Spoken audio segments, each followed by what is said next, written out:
ఉన్న బంగారాన్ని విడిపించి ఆ రోజు ఆన్లైన్ రేటుకే మేము కొంటాం. Sharma gold company.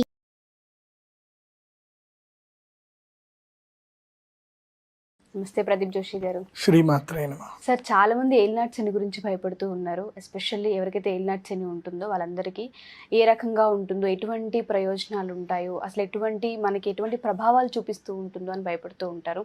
నిజంగా ఏలినాటి శని ఉంటే ఎటువంటి ప్రభావాలు ఉంటాయి, ఎటువంటి నష్టాలని మనం చూస్తూ ఉంటాము, తీసుకోవాల్సిన జాగ్రత్తలు ఏంటి, ప్రత్యేకించి ఏ రాశుల వారికి ఈ సంవత్సరం ఏలినాటి శని ప్రభావం ఉండబోతుంది అంటారు? ముందుగా ప్రికాషన్స్ ఏమైనా ఉంటాయంటారా అసలు దానికి? శ్రీ గురుభ్యో నమః. శ్రీమాత్రే నమః. చాలామంది రాశి ఫలాలు చూస్తూ ఉన్నారు. చాలామందికి చాలా సందేహాలు. ఎంతోమంది ఎన్నో రకాలుగా చెప్తా ఉంటారు. ఏలినాటి శని వస్తే అది అవుతుంది, ఇది అవుతుంది, ఇట్లా అవుతుంది, అట్లా అవుతుంది. అసలు ఈ ఏలినాటి శని అంటే ఏమిటి అనేది మొదలు మనం అందరం అర్థం చేసుకోవాలి. చాలామందికి ఈ విషయం కూడా తెలియదు. కొంతమందికి చాలామంది చెప్తారు, మీ 7.5 సంవత్సరాల శని వచ్చింది. అసలు 7.5 సంవత్సరాలు ఎవరికి వస్తుంది, ఎందుకు వస్తుంది అనేది ఎవరికి తెలియదు. ఒకటి గుర్తుపెట్టుకోండి, ఏలినాటి శని అంటే అర్థం ఏంటంటే శని యొక్క ప్రభావము. అంటే శని ప్రతి ఒక్క రాశిలో 2.5 సంవత్సరాలు సంచరిస్తాడు. 2.5 years ఒక రాశిలో ఉంటాడు. అంటే ముందుకు వెనక్కి వస్తాడు. అదే రాశిలోనే కొంచెం వక్రత్వం అవుతూ ఉంటాడు. 2.5 సంవత్సరాలు ఉంటాడు. ఆ 2.5 సంవత్సరాల తర్వాత రెండో రాశి లోపలికి అడుగు పెడతాడు. ఎవరైనా ఒక వ్యక్తి యొక్క రాశి ఏదైతుందో, తమ వెనక రాశి, తమ రాశి, ముందు రాశిలో శని గనక ఉంటే గనక దాన్ని ఏలినాటి శని అంటారు. తమ వెనక రాశి అంటే ఏమిటి అని అంటే, ఇప్పుడు ఎగ్జాంపుల్కి ఇప్పుడు ఏలినాటి శని ఎవరికి రాబోతుంది అని అనంటే మీనరాశి. మీనరాశి వారికి వెనక రాశి ఏమిటి అనంటే కుంభరాశి. సో కుంభరాశి లోపలికి శని అడుగు పెట్టగానే మీనరాశి వారికి ఏమవుతుంది, ఏలినాటి శని స్టార్ట్ అవుతుంది. సో కుంభరాశిలో శని ఎన్ని సంవత్సరాలు ఉంటాడు? మనం ఒక్క రాశి ఎన్ని సంవత్సరాలు ఉంటాడని చెప్పాను? 2.5 years. అంటే 2.5 సంవత్సరాలు ఉంటాడు. అంటే ఏలినాటి శని మొదలయ్యింది అని అర్థం. దీన్ని 7.5 అంట. 7.5 అంటే 7.5 సంవత్సరాల శని. ఏలినాటి అని అంటే కూడా 7.5 సంవత్సరాలు. సో 2.5 సంవత్సరాలు కుంభరాశిలో అయిపోయింది.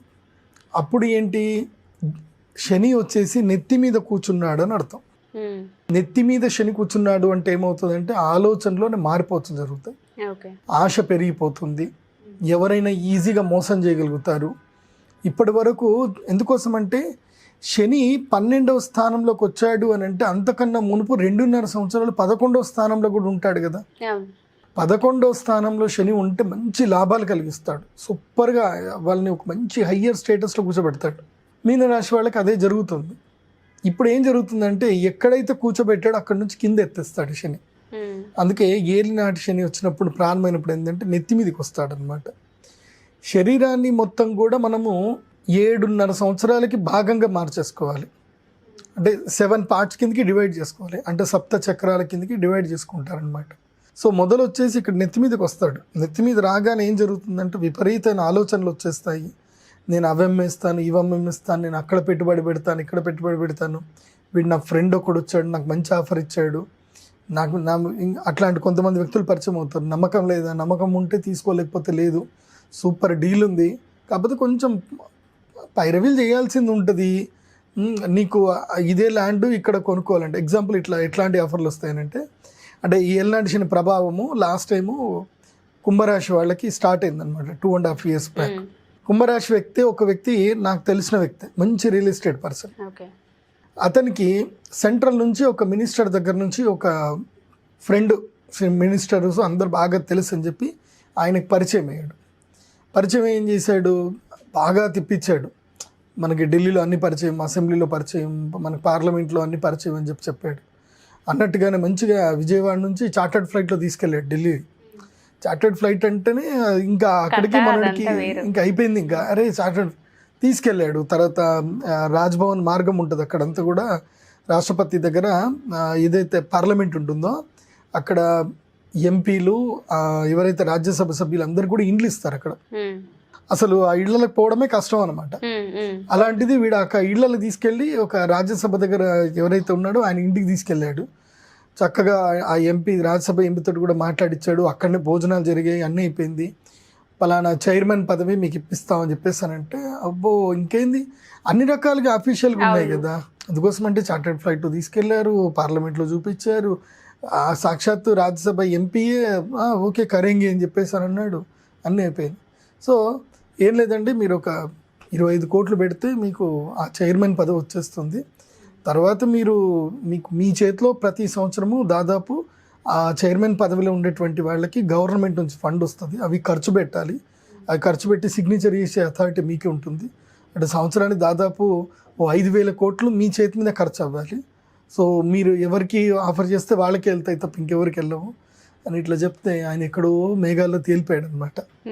మొత్తం రియల్ ఎస్టేట్ అంతా ఏమనుకున్నా అంటే సరే ఏముంది అని చెప్పి మొత్తం అన్ని కొలెటరల్ ఫైనాన్స్ ఏం చేసి అన్నీ వేసేసుకు మొత్తం తీసుకుపోయి వాళ్ళకి డబ్బులు పెట్టాడు. వాళ్ళు ఏంటి 10 కోట్లు మీరు పెట్టండి, 10 కోట్లు మేము పెడతాము, తర్వాత మాకేమైనా పన్ను ఉంటే చేసి పెట్టాలని చెప్పి పోయి 10 కోట్లు పెట్టడం జరిగింది. అన్నీ జరిగిపోయాయి. అంత అయిపోయిన తర్వాత ఏం తెలిసింది అని అంటే అది బోగస్ అని తెలిసింది. ఎవరి మీద కంప్లైంట్ చేస్తాడు, అన్నీ కూడా క్యాష్లోనే ఇవ్వడం జరిగింది తప్ప ఏం ఎవిడెన్సెస్ ఏం లేవు. ఎవరి మీద కంప్లైంట్ ఇస్తాడు, ఏం కంప్లైంట్ ఇవ్వలేదు, ఛాన్సే లేదు. జీవితకాలం పాటు ఒక్కసారి పడిపోయాడు. అంటే తన జీవితకాలం సంపాదించిన డబ్బంతా కూడా ఒక్కసారి ఒక అటెంప్ట్కి వెళ్ళిపోయింది. సో ఇలాంటి ఏలినాటి శని ఉన్నప్పుడు ఇలాంటి జరుగుతుంది. ఇంకొక ఇన్సిడెంట్ కూడా ఉంది. నాకు తెలిసి వాళ్ళకి మంచి ఫ్యాక్టరీ ఉందన్నమాట. వాళ్ళ ఫ్యాక్టరీ బాగా నడుస్తుంది, అంత బాగానే ఉంది, కానీ వాళ్ళు డబ్బులు బాగా సంపాదించారు, లెక్కల్లో చూపించట్లేదు, ఇన్కమ్ ట్యాక్స్ లెక్కల్లో చూపించట్లేదు. సో క్యాష్ ట్రాన్సాక్షన్ ఎక్కువ జరిగినాయి, అన్నీ బాగానే పెట్టుకున్నారు, సంపాదించారు, ఆస్తులు అన్నీ కొనిపెట్టారు. ఆల్ ఆఫ్ సడన్గా ఎవడో ఇన్కమ్ ట్యాక్స్ ఆఫీసర్ అని చెప్పి ఐడి కార్డు పట్టుకొని వాళ్ళందరూ వచ్చేసి నోటీస్ ఇచ్చేసి వెళ్ళిపోయారు. వాళ్ళు ఏమనలేదు, ఇన్కమ్ ట్యాక్స్ నుంచి నోటీస్ అని చెప్పి వెళ్ళిపోయారు అంతే. వీడేం చేశాడు, వీడి పక్కన ఉండేటోడు ఆ నోటీస్ని బేస్ చేసుకొని వీడు వేరే ఆఫీసర్లందరినీ క్రియేట్ చేసి అన్న వాళ్ళ ఆఫీసర్లు వచ్చేస్తున్నారు. వాస్తవంగా నోటీస్ అయితే నిజమే, నోటీస్ అయితే అబద్ధం కాదు. వాళ్ళు నోటీస్ పంపించారు. ఎందుకోసమంటే ఎవరిదైనా అకౌంట్లో ఫైనాన్షియల్ ట్రాన్సాక్షన్ ఎక్కువ జరిగి వాళ్ళు టీడీఎస్ కనుక ఇది సరిగ్గా కట్టకపోయినా పే చేయకపోయినా ఇన్కమ్ ట్యాక్స్లో బ్లింక్ అవుతుంది, వాళ్ళు నోటీస్ పంపిస్తారు, దానికి సమాధానం ఇవ్వాలి. వాడు ప్యానిక్ అయిపోయాడు, వాడికి చదువు రాదు, సంపాదన అయితే వచ్చింది, ప్యానిక్ అయిపోయాడు. వీడు పక్కన ఉండేటోడికి అర్థమైపోయింది, ఓహో వీడు ప్యానిక్ అయిపోయాడు, ఇప్పుడు వీడు మనం ఎట్లయినా క్యాష్ చేసుకోవాలి అని చెప్పి అన్న ఒక ఇన్కమ్ ట్యాక్స్ బ్యాచ్ని తయారు చేశాడు. బ్యాచ్ని తయారు చేసి వీళ్ళని తీసుకొచ్చి మీరు అన్ని వీడి సీక్రెట్స్ మొత్తం వీడికి తెలుసు. సో అవన్నీ తెలుసు, మీరు ఇవన్నీ నాకు సమాధానం చెప్పాలి, లేకపోతే మీరు అరెస్ట్ అవుతారని చెప్పి మంచి బ్యాచ్ని తయారు చేశాడు. సో ఇప్పుడు వాడు పానిక్ అయిపోయాడు, ఇంకా నేను అరెస్ట్ అయిపోతా, నా డబ్బులు అనిపోతాయంటే అన్న నువ్వేం టెన్షన్ పడకు, నేను ఒక మంచి చార్టర్డ్ అకౌంట్ కల్పిస్తానని చెప్పి ఒక చార్టర్డ్ అకౌంట్ కల్పిస్తే ఆడు ఒక సమాధానం ఏం చెప్పాడు అంటే అసలు చార్టర్డ్ అకౌంట్ కూడా కాదు, ఈ క్రియేటెడ్ ఎవ్రీథింగ్ అనమాట.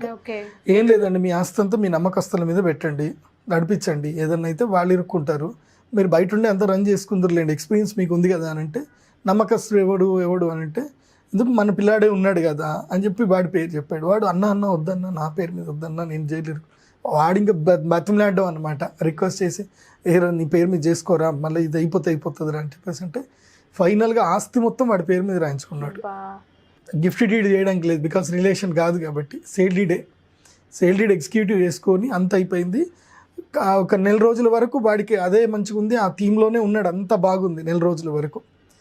1 నెల రోజుల తర్వాత ఆల్ ఆఫ్ సడన్గా అన్న అంటే వీడికి రైడింగ్ అవుతుంది అన్నట్టు ఫోన్లు వస్తున్నట్టు అన్నీ క్రియేట్ చేసుకొని అన్న నేను వేరే కంట్రీకి వెళ్ళిపోతాను, ఇప్పుడు నేను ఇక్కడ ఉంటే నా మీద ఇది అవుతుంది, మీరు జస్ట్ ఇన్ఛార్జ్ అని మీరు రన్ చేసుకోండి, అన్లెస్ నేను దొరికేంత వరకు ఆస్తి అయితే ఎవడు పట్టుకోలేడు, కాబట్టి మీరు బిజినెస్ రన్ చేసుకోండి అని వీడు వేరే కంట్రీకి వీడే పంపించాడు ఫ్లైట్లో. అయిపోయింది. తీరా అయిపోయిన తర్వాత ఒక 15 రోజుల తర్వాత ఏం జరిగిందనంటే వెళ్దాము అని అనేసరికి దానికి ఎవరో ఒకళ్ళు అందరూ మంచిగా పట్టేసుకొని సరంజామా గిరంజామా పట్టుకొని లోపలికి వచ్చి పూజ చేసుకోవడానికి అందరూ వచ్చేసారు. ఏమైంది అని అంటే ఇది మాకు అమ్మేశారండి అని చెప్పేసి అని అన్నాడు. ఫ్యాక్టరీ మొత్తం అమ్మేశాడు వాడు ఫ్యాక్టరీ అమ్మేసుకొని వాడికి ఫైనాన్షియల్ ట్రాన్సాక్షన్ అంతా కూడా వేరే అకౌంట్లో ట్రాన్స్ఫర్ చేసుకొని హ్యాపీగా వెళ్ళిపోయాడు వాడు. ఇప్పుడు చెప్పండి వీడి మీద కేసు పెట్టొచ్చా అంటే ఎక్కడుంది సార్, ఛాన్స్ లేదు కదా, ఎక్కడ కేసు పెట్టడానికి లేదు. అయినా సరే పోలీసుల దగ్గరికి వెళ్ళిపోయి ఏదో కేసు పెట్టాడు, బ్రీచ్ ఆఫ్ ట్రస్ట్ అని ఏదో కేసు పెట్టాడు, కానీ వాడు ఇప్పటికీ దొరకలేదు. నెత్తి మీద శని వస్తే ఇలాంటివన్నీ జరుగుతాయి అన్నమాట. ఇదంతా కూడా మీ అందరికీ చెప్తున్నాను, ఏలినాటి శని ఎవరెవరికి వస్తుందో మీకే చెప్తున్నాను. అంటే ఆల్రెడీ కుంభరాశి వాళ్ళకి ఇన్సిడెంట్స్ అన్నీ జరిగిపోయాయి, మకర కుంభరాశి వాళ్ళకి జరిగిపోయాయి. మకర రాశి వాళ్ళకి కుంభరాశి వాళ్ళకి 2.5 years అయిపోయింది ఏలినాటి శని వచ్చి. తర్వాత మకర రాశి వారికి ఆల్రెడీ 5 years అయిపోయింది ఏలినాటి శని వచ్చేసి. ఇప్పుడు మకర రాశి వాళ్ళకి 5 సంవత్సరాలు అయిపోయింది. అంటే వాళ్ళకి కాళ్ళ మీద శని ఉన్నాడు.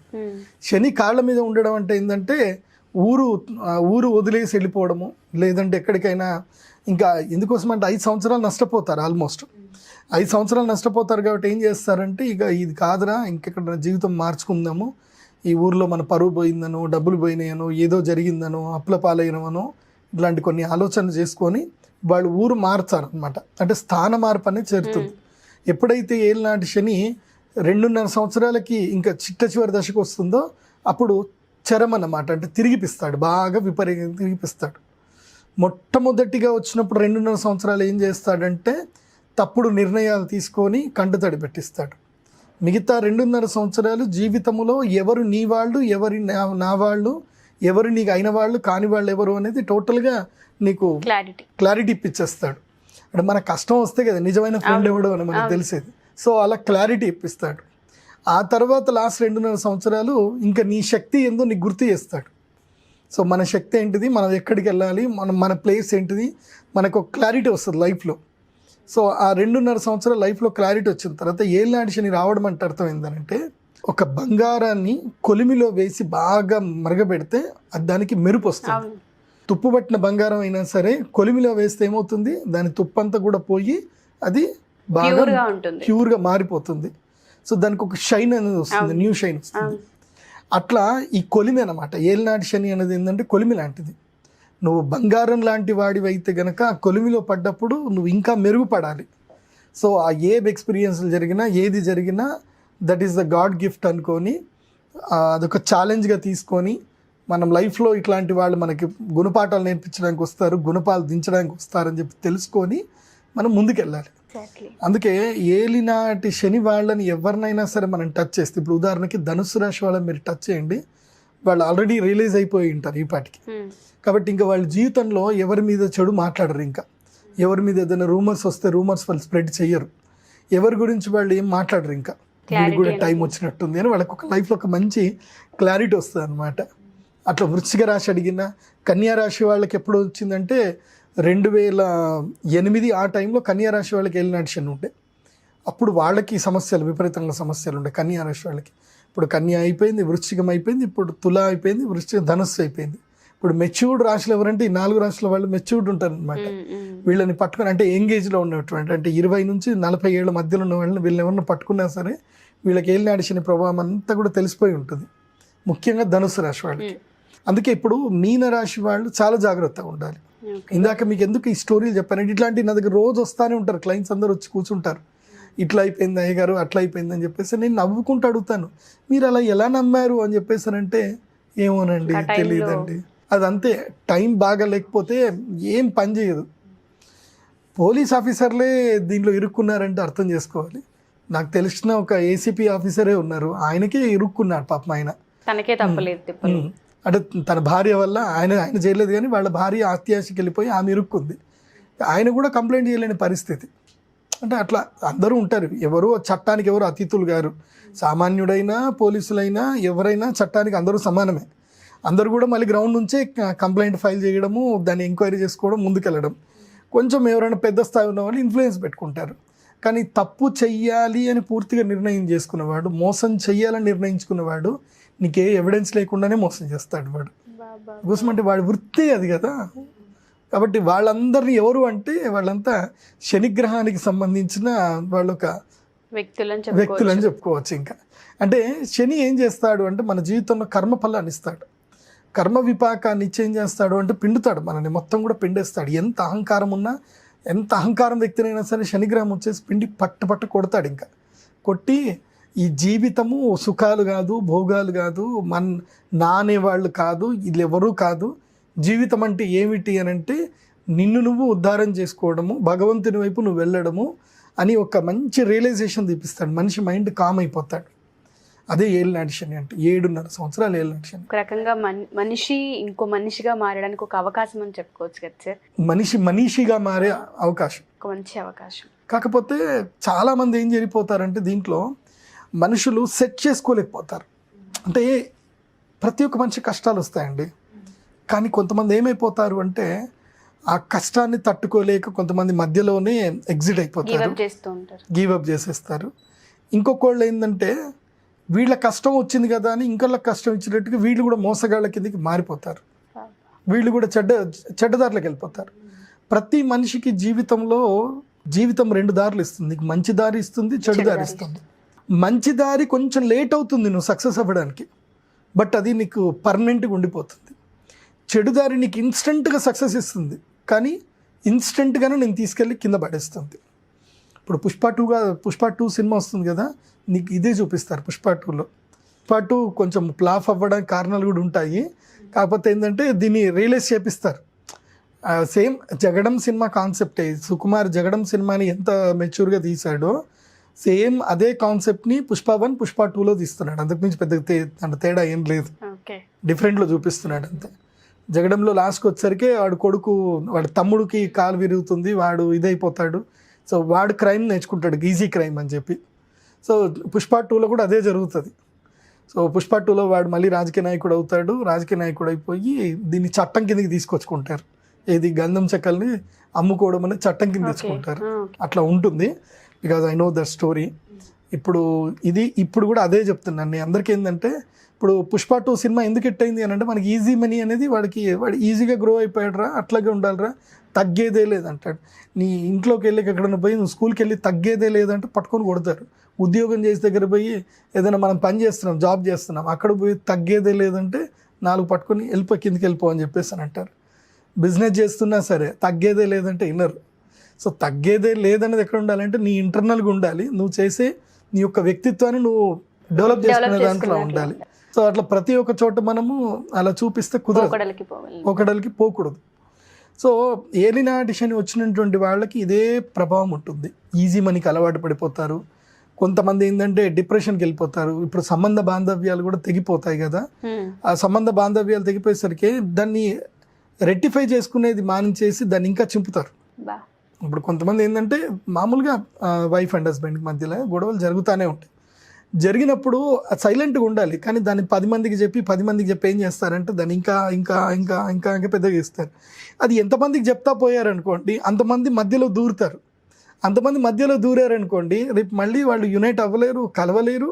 సో అది మీరు దూరం అయిన తర్వాత ఏంటంటే లైఫ్లో ఒక మచ్చగా మిగిలిపోతుంది అనమాట, ఒక స్టాంప్ ఎంబ్లెం పడిపోతుంది. సో ఆ ఎంబ్లెం నుంచి బయటపడలేకపోతారు. దానికి తాగుడు, సిగరెట్లు, గంజా ఇవన్నీ అలవాటు చేసుకుంటారు, వ్యసనాలకు అలవాటు చేసుకుంటారు. ఎవరైనా సరే ఇదేదో లైఫ్ ఏదో జరిగిపోయింది, నేను మళ్ళీ కొత్తగా లైఫ్ స్టార్ట్ చేస్తానని పోయేవాళ్ళు వేరే ఉంటారు. కానీ ఎవరైతే ఎక్కువ ఎమోషనల్ కనెక్ట్ అవుతారో వాళ్ళు కొత్తగా మార్గం వైపు వాళ్ళ లైఫ్ చూసుకోలేరు, వాళ్ళు ఇట్లా వ్యసనాలకు కనెక్ట్ అవుతారు. మోస్ట్లీ ఇప్పుడు ఆ సిచ్యువేషన్ ఎవరికి ఉంది అని అంటే ఎక్కువ ప్రెషర్ ఎవరికి ఉంటుంది అంటే ఈ యొక్క మకర రాశి వరకు ఆ ప్రెషర్ ఉంటుంది. ఇప్పుడు మీరు ఆ ప్రెషర్ని తట్టుకోవాలి. ఇప్పుడు ఆ ప్రెషర్ని తట్టుకొని మీరు ధైర్యంగా నిలబడాలి. మీ జీవితాన్ని కొత్త పుంతలు తొక్కించడానికి ప్రయత్నం చేయాలి. సో పాస్ట్ని పట్టుకొని ధనుసు రాశి వారు వేలాడకూడదు. ఇప్పుడు ధనుసు రాశి వారికి పాస్ట్ అంతా అయిపోయింది, మీరు వేలాడకండి. పాస్ట్ని పట్టుకొని వేలాడకండి. మొత్తం అయిపోగానే January 26 కాగానే వెళ్ళి ఒక గంగలో మునగండి, స్నానం చేయండి, మొత్తం మర్చిపోండి. నేను ఫ్రెష్గా నా లైఫ్ని ఇప్పుడు కొత్తగా స్టార్ట్ చేస్తాను అనుకోండి. ఎందుకోసమంటే శని ఎప్పుడైనా సరే గుర్తుపెట్టుకోండి, ఏలినాటి శని అయిపోయిన తర్వాత మళ్ళీ 2.5 years లక్ ఇస్తాడు. లక్ తప్పకుండా ఇస్తాడు. ఎందుకోసమంటే ఈ 2.5 years దెబ్బ కొట్టాడు కదా, మళ్ళీ వాళ్ళకి ఛాన్స్ ఇస్తాడు. డోంట్ వరీ, నేను దెబ్బ కొట్టాను కదా, నేనే నీకు ఛాన్స్ ఇస్తానని చెప్పి భుజం మీద చేసి మనల్ని మళ్ళీ పైకి లేపుతాడు. కానీ మనం ఆ 7.5 సంవత్సరాల గతంలో ఇరుక్కపోయామనుకోండి, ఈ 2.5 years యూటిలైజ్ చేసుకోలేదు, ఏమీ చేయలేం. మనం గతంలో ఉండిపోతే ఇంకేముంటుంది. ఏదైనా ప్రోగ్రెసివ్ వేలోకి వెళ్ళాలి. ఇప్పుడు నేను ఇంట్లోనే కూర్చుంటే నాకు ఏనాటి శని అయినా తెలియదు. ఇప్పుడు ఉదాహరణకి ఏ పని చేయనోడు కొంతమంది ఉంటారు, జీవితంలో కొంతమంది ఉంటారు. వాడికి ఏం లేదు, ఒక వ్యవసాయ భూమి ఉంటుంది, నెలకి ఎక్కడ అమెరికాకెంచో ఎక్కడికెంచో వాడు శాలరీ వేస్తాడు, వాడికి మంచిగా ఇల్లు ఉంటుంది, ఒక ఇల్లు ఉంటుంది. నేను అట్లాంటి వాళ్ళని చూశాను. నేను నిజంగా అదృష్టవంతుడు అంటే నువ్వు రాబోయే నీ చేయి చూపించరా అన్న. వాడు సుఖం అనుభవించడానికి వాడు పుట్టినోడు.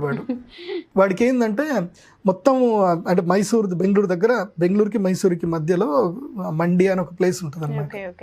అక్కడ ఆల్మోస్ట్ 200 ఎకరాల మాగాణి ఉంటుంది. ఆ 200 ఎకరాల మొత్తం కూడా చక్కగా తోటలు, పంటలు అన్నీ ఉంటాయి. మధ్యలో ఒక పెద్ద మంచి ఫామ్ హౌస్ ఉంటుంది. ఆ ఫామ్ హౌస్ చూసుకుని ఇన్ఛార్జ్ మాత్రం ఒకడు ఉంటాడు. వాడి ఫ్యామిలీ మొత్తం అక్కడే ఉంటారు. వాళ్ళ పని ఏంటంటే మొత్తం తుడవడం, అంతే, దుమ్ము పడకుండా తుడవడం తప్ప ఇంకేం పని ఏం లేదు. అకౌంట్ చూసుకోవాలి, ఎవడెంత పంట పండించాడు, ఏం కథ, ఎంత పోయింది, అకౌంట్ చూసుకోవడం అంతే. తినాలి, పడుకోవాలి, తుడవాలి, ఇదే పని. ఇంకా వాడికి ఇంకా వేరే ఏ పని లేదు. వీడికి ఏలినాటి శని ప్రభావం ఉంటుందా అని అంటే వాడికి ఇంకా ఏ జాతక ప్రభావాలు ఉండవు. ఎందుకోసం అంటే వాడి జీవితాన్ని వాడు ఎక్కడ ఊహించుకోడు కాబట్టి వాడికి ఎక్కడ పోయేది పని లేదు. పొద్దునే లేచామా, తిన్నామా, తుడిచామా, లెక్కలు చూసుకున్నామా, పడుకున్నామా, ఇలాంటి వాళ్ళు కొంతమంది ఉంటారు. వాళ్ళు సుఖభోగ జీవులు ఉంటారు అనమాట. వాళ్ళు బయటకు కూడా ఎక్కడికి వెళ్ళరు. ఇంకా వాడిని నువ్వు ఎక్కడికైనా ಬಯಟಿಗೆ వెళ్తా అంటే ಯಾಕೆ ಬೈಕ್ ಹೊರಗೆ ಹೋಗ್ಬೇಕು, ನಾವು ಎಲ್ಲಿ ಹೋಗಲ್ಲ అంటే మాకేంటంటే మాకు బయటకు పోయే పని ఏమి ఉంటుందండి, ఇక్కడే కూర్చుంటాము. మా యజమాని, మా సాహెబ్ ఎప్పుడు వస్తాడు, కెమెరాలో మా సాహెబ్రు చూస్తారంటే, అక్కడ సాహెబ్రు అంటారు అనమాట. సో మా యజమాని మొత్తం కెమెరాలో అంతా చూస్తాడు. మా యజమాని ఎప్పుడైనా సరే వస్తే మాత్రం ఇక్కడ నుంచి కారు ఉంటుంది, ఆ కారు అక్కడ నుంచి చూడండి, బెంచ్ కారు, అది దాన్ని కూడా మేము అస్సలు వాడము, తీయము, దాన్ని కూడా తుడవడమే. నా పని ఏంటంటే తుడవడము, తుడిపించడం. ఈ 300 ఎకరాల మాగాణి ఏదైతే ఉందో దీన్ని మొత్తం కూడా చూసుకోవడం, లెక్కలను చూసుకోవడం, మా సాహెబ్ గారికి ఇక్కడన్నీ డబ్బులు ఇట్లా పెట్టి ఉంచడం, ఇంతకు మించి ఏం ఉండదండి మా పని అంటాడు. సో ఇలాంటి వాళ్ళకి ఏంటంటే ఇంక ఏలినాటి శని ఉండదు. మామూలుగా శని వస్తే జ్వరం వస్తుంది, లేదంటే పొలంలో నడిచినప్పుడు ఒక 2 ముళ్ళు గుచ్చుకుంటాయి, అంతకుమించి ఏం ఉండదు. సో వాడి జీవితంలో రిస్క్ ఏం లేదు, వాడి జీవితంలో వేరే ఆశలు లేవు, కోరికలు లేవు. ఆశ కోరిక లేనటువంటి వాడిని ఏ గ్రహాలు కూడా ఏం చేయవు. నిజం చెప్పాలంటే నాకు అక్కడ పోయిన తర్వాత వీడికి ఏం జాతకం చెప్తావు, వాడు అడిగాడు, నా జాతకం చెప్పండి గురూజీ అని అంటే, నీకు ఏం చెప్పాలరా నీ జాతకం, పోనీ నువ్వు ఎక్కడన్నా బయటికి వెళ్తావు అంటే, నేను ఎక్కడికి బయటికి వెళ్ళానండి.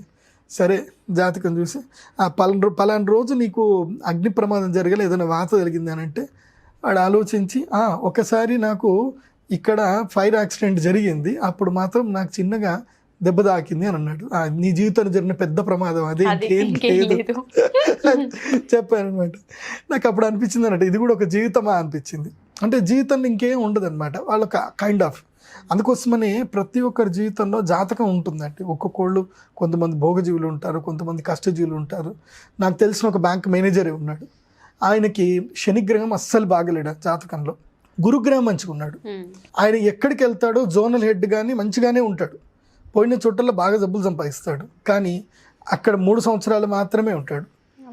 3 సంవత్సరాలు కాగానే మళ్ళీ ఆయనకి ట్రాన్స్ఫర్, మళ్ళీ బెంగళూరు వెళ్ళిపోవడము, బెంగళూరు అయిపోయిందంటే భువనేశ్వర్కి వెళ్ళిపోతాడు. సో అట్లా భారతదేశం మొత్తం తిరిగాడు ఆయన. పోనీ ఎక్కడన్నా సొంత ఇల్లు ఉందా, ఎంజాయ్ చేసామంటే ఏం లేదండి, నా భార్య పిల్లలేమో బెంగళూరులో ఉంటారు, నాకు బెంగళూరుకి ట్రాన్స్ఫర్ కాదు, నేను ఎన్నిసార్లు ట్రై చేసినా నాకు బెంగళూరుకి మాత్రం వాళ్ళు ట్రాన్స్ఫర్ చెయ్యరు, నేను వేరే కంట్రీస్ అన్నీ కూడా తిరిగాను, వేరే స్టేట్స్ అన్నీ కూడా తిరిగాను, నా దగ్గర బోలెట్ డబ్బు ఉందండి, ఎంత ఆస్తి ఉంది అని అంటే దాదాపు నాకు 50 కోట్ల ఆస్తి ఉందండి, సుఖం ఉందా అని అంటే లేదండి, భార్య పిల్లలతో ఉన్నారంటే లేదండి, నా భార్య అక్కడే ఉంటుందండి, పిల్లల ఎడ్యుకేషన్ పాడైపోతుంది కదండి, అయిపోయి. ఇప్పుడు చెప్పండి, జీవితంలో శనిగ్రహం బాగా ఉన్నాడే అనుకోండి, వాడి జీవితము నేను చెప్పాను కదా తుడుచుకుంటూ కూర్చునే పనిలో ఉండిపోతాడు. శనిగ్రహం బాగా లేదనుకోండి, ఎంత డబ్బు సంపాదించినా సుఖం అయితే ఉండదు. సో అలా శనిని ఎప్పుడైనా మనం మన జీవితంలో, మన జాతకంలో చూసుకోవాలి. జాతకంలో ఎలా ఉన్నాడు, గోచార ఫలితరీత్యా ఇప్పుడు ఏం నడవబోతుంది శనిగ్రహాన్ని, మెయిన్గా శనిని సరిగ్గా మనం కంట్రోల్ చేసుకొని మనం బాగా ఉండగలిగితే మన జీవితం సూపర్గా ఉంటుంది. శని మోస్ట్ ఇంపార్టెంట్. శని కష్టాలు ఇచ్చేటువంటి వాడు, దుఃఖాలు ఇచ్చేటువంటి వాడు శనిగ్రహమే. అందుకోసమే ఎవరైనా సరే ఏలినాటి శని ఉంది అనుకోండి, మీరేం చేయండి అంటే ఈ పేదవాళ్ళకి, అంటే కార్మికులు ఎవరికైనా సరే దుప్పట్లు దానం చేయండి, బట్టలు దానం చేయండి, చెప్పులు కొనివ్వండి. ఇప్పుడు నెక్స్ట్ స్కూల్ స్టార్ట్ అవుతాయి, ఏలినాటి శని మీనరాశి వాళ్ళకి ఏలినాటి శని స్టార్ట్ అవుతుంది. స్కూల్ పిల్లలకి యూనిఫామ్లు కొనించండి, పుస్తకాలు కొనించండి. సో ఇలా ఏదైనా సరే మంచి, ఎవరైనా ప్రోగ్రెసివ్ అవ్వడానికి మీరు ఏం చేయండి అంటే దానం చేయండి. ప్రోగ్రెసివ్ అవ్వడానికి మీరైతే దానం ఎప్పుడైతే చేస్తారో అప్పుడు ఏమైందంటే శని కార్మికుల మీద, దుఃఖజీవుల మీద ఉంటాడు, దీనజీవుల మీద ఉంటాడు.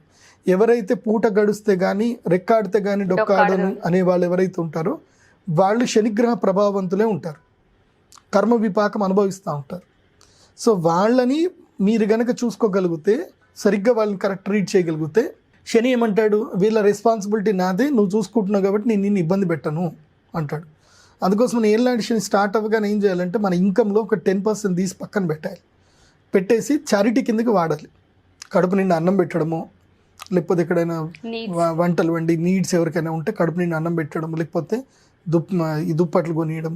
ఇప్పుడు కార్మికులు ఉంటారు కొంతమంది, వాళ్ళకి ఏదైనా మంచి కాటన్ చీరలు కొనియడము, అట్లాంటివి ఏమైనా చీరలు కొనియడము, లేకపోతే ఏదైనా వేద పాఠశాలకు వెళ్ళాలి, గురుకులాలకు వెళ్ళాలి, వేద పాఠశాలకు వెళ్ళిపోయి అక్కడ పిల్లలకి మంచిగా ధోతి పంచలు వాళ్ళకి దానం ఇవ్వడము, భోజనాలు పెట్టడము, ఇలాంటివన్నీ మనం చారిటీ చేయగలిగితే శని ప్రభావం మనకి చాలా తగ్గిపోతుంది. ఏలినాటి శని వచ్చినప్పుడు జపాలు, పూజలు, హోమాలు చేయించుకోవాలి. కానీ నేనైతే నా ప్రాక్టికల్ ఎక్స్పీరియన్స్ తోటి చెప్తున్నా ఏంటంటే, జపాలు, హోమాలు, పూజలు చేయించండి, కానీ ఫస్ట్ ప్రిఫరెన్స్ ఏంటంటే చారిటీకి ఇవ్వండి. కడుపు నిండి ఎవరికైతే పేదవాడు ఉందో వాడి కడుపు నిండి అన్నం పెట్టండి. లేదంటే ఎక్కడికైనా సరే, అందుకోసం ఈ భారతదేశంలో ఎంత క్రిసిస్ వచ్చినా ఏదొచ్చినా భారతదేశంలో రిసెషన్ రాదు, ఆర్థిక మాంద్యం రాదు. ఇప్పుడు వేరే వేరే దేశాల్లో ఉద్యోగాలు తీయడము అవి ఇవన్నీ చూస్తూనే ఉన్నాం. 2025 కల్లా ఆర్థిక మాంద్యం వస్తుంది, దేశం మొత్తం అన్ని దేశాలు మొత్తం జీడిపి రేట్లు పడిపోతాయి అంటారు. భారతదేశంలో ఎప్పుడు అది జరగదు. ఎందుకోసం తెలుసా? జ్యోతిష్ శాస్త్ర పండితులు ఉండడం వలన. మేము ఉన్నాం కాబట్టి, ఇప్పుడు నేను ఈ మాట చెప్పాను కాబట్టి ఎంతోమంది ఈ మాట వింటారు. వాళ్ళు ఏం చేస్తారు? చారిటీ చేస్తారు. ఎక్కడ ఈ ప్రపంచంలో ఏ దేశంలో కూడా చారిటీ అనేది లేదు. ఏ దేశంలో కూడా మీరు ఫ్రీగా అన్నదానాలు పెట్టి భోజనాలు పెట్టే ప్రదేశాలు ఎక్కడా లేవు. మన భారతదేశంలో ఎక్కడికి వెళ్ళినా సరే, ఏ ఊరికి వెళ్ళినా సరే, ఎక్కడో ఒక చోట కడుపు నిండా అన్నం అయితే దొరుకుతుంది. ఎవరు అన్నం పెట్టరని మాత్రం ఎవరు అనరు. అందుకే పండుగలు వస్తూ ఉంటాయి. ఏ పండుగ వచ్చినా సరే, ఇప్పుడు నవరాత్రులు వస్తాయి, అప్పుడు అన్నాలు పెడతారు, భోజనాలు పెడతారు, అన్నదానాలు చేస్తారు. ఇప్పుడు అయ్యప్ప స్వామి స్టార్ట్, నవంబర్ నుంచి డిసెంబర్ వరకు మొత్తం అయ్యప్ప దీక్షలు ఉంటాయి. ఎక్కడ అయ్యప్ప పడి పూజలు జరిగినా వెళ్ళి కూర్చొని అన్నం తింటా అంటే నీ కులమేంది, నీ మతం ఏందని కూడా అడగరు ఎవరు. ఆకలిస్తుందా కూర్చో, అన్నదాన ప్రియనే శరణమయ్యప్ప అంటారు. సో ఆ విధంగా అయ్యప్ప దీక్షలు. అందుకోసం మీనరాశి వారు ఏం చేయండి అంటే, ధనస్సు, మకరము, కుంభము, మీనం ఈ 4 రాశుల వారు, అదేవిధంగా కర్కాటక రాశి వారు తప్పకుండా వీలవుతే వీలు చేసుకొని మరి అయ్యప్ప దీక్ష తీసుకోండి. తప్పకుండా అయ్యప్ప దీక్ష తీసుకోండి. అయ్యప్ప దీక్ష తీసుకున్నారనుకోండి, ఆ పొద్దున్నే లేచి ఆ చల్లటి నీళ్ళలో స్నానం చేసి చక్కగా పంచగట్టుకొని ఆ పొద్దున పడి పూజ చేసుకొని వెళుతూ ఉంటే, ఆ కష్టం పడుతూ ఉంటే శని ఇంకా మిమ్మల్ని ఏం చేయలేడు. ఇంకా ఎందుకోసం అంటే నువ్వు కష్టాన్ని యాక్సెప్ట్ చేసేసావు, ఇంకా ఒక దీక్షగా ఉండడం యాక్సెప్ట్ చేసేసావు, అన్నిటినీ త్యజించేసావు, అంటే వైరాగ్యానికి కిందకి వెళ్ళిపోతున్నావు. అలా మీరు అయ్యప్ప దీక్ష తీసుకొని వెళ్ళండి, పెద్ద పాదం వెళ్ళండి, లేదంటే చిన్న పాదం వెళ్ళండి, హరిహర సుత అయ్యప్ప స్వామిని దర్శనం చేసుకోండి. కానీ మాత్రం ఒకటి చెప్తానండి, చాలామంది ఏంటంటే అయ్యప్ప దీక్ష చాలా కఠినంగా ఉంటారు, అక్కడి వరకు వెళ్తారు, ఇరుముడు వేసేసిన తర్వాత బయటకు రాగానే ఏదో జైలుకించి రిలీజ్ అయిపోయినట్టు మళ్ళీ నార్మల్ డ్రెస్ వేసుకొని ఇంకా మందు దాగి చేసి అన్నీ చేసి వస్తే అది మాత్రం రాంగ్ అండి. సో దీక్ష అంటే ఏంటంటే నీ మనస్సును నువ్వు కంట్రోల్ చేసుకొని నిన్ను నువ్వు పరిశీలించుకోవడం. ఎస్, ఈ స్టేటస్ నువ్వు ఎట్లా ఎంజాయ్ చేస్తున్నావు. నువ్వు బలవంతంగా నువ్వు స్టేటస్ని చేసావనుకో అది దీక్ష కానే కాదు. క్రేవిటీ అనేది వదిలేసుకోగలిగారు. మందు తాగొద్దని నేను చెప్పను, ఎందుకోసమంటే moderate alcohol is okay, but అది ఇంటికి వచ్చాక మీ ఫ్యామిలీ అందరినీ కలుసుకున్నాక కొంచెం ఫ్రీ అయిపోయిన తర్వాత అప్పుడు ఇంట్లో కూర్చొని ఏ ఆదివారమో ఎప్పుడో టైం దొరికితే so you can relax yourself. But అదే పనిగా కుడి దాగినట్టు దాగిపోయి ఏదో ఇదైపోయిందని చెప్పి చేయొద్దు. ఓన్లీ భారతదేశంలో మాత్రమే కుడి దాగినట్టు మంది అవుతారు, ఇంకెక్కడ తాగరు. ఎక్కడైనా సరే, అంటే నేను పెద్ద పెద్ద సీఈఓలతోటి వాళ్ళతో మేము మాట్లాడుతూనే ఉంటాం కదా, ఎవ్రీ వన్ హ్యాస్ ఆల్కహాల్, వాళ్ళకి హ్యాబిట్ ఉంటుంది, ఈ మోడర్న్ యుగంలో హ్యాబిట్ ఉంటుంది, but they have only little bit, ఇంతే, వాళ్ళు ఒక పెగ్ మాత్రం తీసుకుంటారు. కానీ మన దగ్గర మాత్రం కుడి తాగినట్టు దమ్మ నీళ్ళు తాగినట్టు తాగుతూ ఉంటారు, దాంతో రోగాలు పాడవుతారు. సరే ఏదో ఒకటి, ఏలినాటి శని ఉంది కాబట్టి నేను మీకు అవన్నీ చెప్పాలి కాబట్టి చెప్తాను. ఎందుకోసం అంటే వ్యసనాల పాలవుతారు, అన్నీ జరుగుతాయి కాబట్టి. మొత్తం మీద ఏలినాటి శని ఉన్నటువంటి వారు మంచిగా ప్రతి శనివారము ఆంజనేయ స్వామి దేవస్థానానికి వెళ్ళండి, హనుమాన్ చాలీసా చదవండి. ఇంకా విశేషంగా ఏంటంటే ఉజ్జయిన్ మహాకాళేశ్వరుని దర్శనం చేసుకోండి. ఏలినాటి శని ప్రభావం పడ్డ ప్రతి ఒక్కరు కూడా ధనస్సు, మకరము, కుంభము, మీనం ఈ నలుగురికి ఏలినాటి శని ప్రభావం ఉంది కాబట్టి. అదేవిధంగా నెక్స్ట్ కర్కాటక రాశి వారు కూడా మీరేం చేయండి అంటే ఫ్లైట్ ఎక్కేసేయండి, ఇండోర్లో దిగండి, లేదంటే ఉజ్జయిన్కి డైరెక్ట్ ట్రైన్ బుక్ చేసుకోండి. అక్కడ క్షిప్రా నది ఉంటుంది, క్షిప్రా నది తీరంలో శనేశ్వరుడి యొక్క దేవస్థానం ఉంటుంది. అక్కడ స్వామివారికి దర్శనం చేసుకోండి. శనీశ్వరుడికి నువ్వుల నూనెతో అభిషేకం చేయండి. చేసిన తర్వాత మహాకాళేశ్వరుడి దర్శనం చేసుకోండి. ఆ మహాకాళేశ్వరుడి ఎదురుగ్గా కూర్చొని ఒక 10-15 నిమిషాలు ధ్యానం చేసుకోండి. ఒక్క భారతదేశంలో ఒక్క ఈ జ్యోతిర్లింగంలో మాత్రమే ఎవరైనా కూర్చొని ధ్యానం చేయడానికి అక్కడ అలో చేస్తారు. మన శ్రీశైలంలో నూకేస్తారు, వెళ్ళిపోండి అని చెప్పేసి. అట్లా మహాకాళేశ్వరుడు అట్లా ఉండదు. ఆయన రాజట, మహాకాళేశ్వరుడు రాజు కాబట్టి ఆయనకు సభాసదులో ఎవరైనా వచ్చి బాధ చెప్పుకోవచ్చు అని చెప్పి సభా మండపం ఉంటుందన్నమాట. ఆ సభా మండపంలో చక్కగా కూర్చొని ఎంత మీరు గంట సేపు కూర్చున్నా మిమ్మల్ని ఎవరు కూడా లేపరు. You can do the meditation over there. అక్కడ కూర్చొని చక్కగా మెడిటేషన్ చేయండి. అక్కడ కాలభైరవ స్వామి ఉంటాడు. అక్కడ కూడా వీలైతే ఇంత ఆల్కహాలు అక్కడ నివేదన చేయండి. అక్కడ మహాకాళి అమ్మవారు ఉంటారు, ఉజ్జయిని మహాకాళి అమ్మవారిని కూడా దర్శనం చేసుకోండి. తర్వాత హరికిపేడి అని ఉంటుంది, అక్కడ అమ్మవారు కూడా ఉంటుంది. అమ్మవారి దర్శనం కూడా చేసుకోండి. ఇలా ఉజ్జయినికి వెళ్ళేసి రండి. ఉజ్జయినికి వెళ్తే ఉజ్జయినిలో ఏంటంటే మహాకాలుడు కదా, కాలాన్ని నిర్దేశించేది ఆయన కాబట్టి మీ కాలం మార్చగలుగుతాడు. Okay, thank you so much sir. ఏలినాటి శని అంటే అంత క్లుప్తంగా మాకు కూడా తెలీదు, వింటూ ఉంటాం. కానీ 7.5 సంవత్సరాలు ఈ కష్టాలు అనుభవిస్తే చాలనో, లేకపోతే వచ్చిన సమస్యని పరిష్కరించుకుంటే చాలనో అనుకుంటాం. కానీ ఒక జీవితానికి కావాల్సిన నిర్వచనం దొరికే ఛాన్స్ అనే విషయం చాలా మందికి తెలీదు. చాలా క్లియర్గా ఎక్స్ప్లెయిన్ చేశారు. Thank you sir, thank you so much. శ్రీమాత్రే నమః.